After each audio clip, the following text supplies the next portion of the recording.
So we're going to be going over what I call the triple X model. And so the triple X model, once again, is where you're trading from, what you're looking for, and why you're looking for it. We're going to pay very, very close attention to this second one over here. What are you looking for? So when I place a trade, right, it's very simple. You need to know where you're looking for. So this entry model over here, we're going to be coming back to this in a lot of detail, right? So let's just go over to the left-hand side and see what was going on.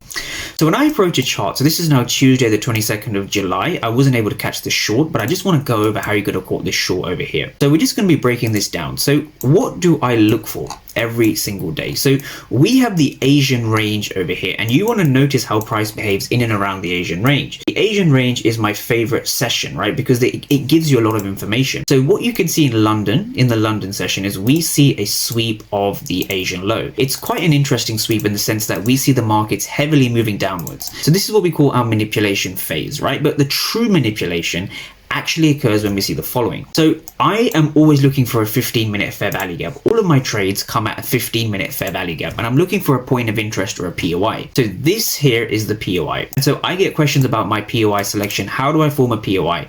This is what we're going to be going over, because this is the where.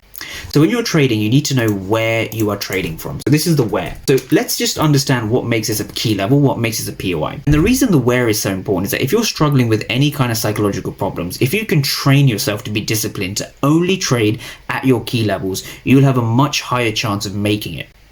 The reason I say that is because you're going to take a lot less dumb trades, and you're going to take more informed trades if you know exactly where to trade from, and you can therefore build the patience, build the discipline, build the psychology to wait for price to get to that area. So this is the where.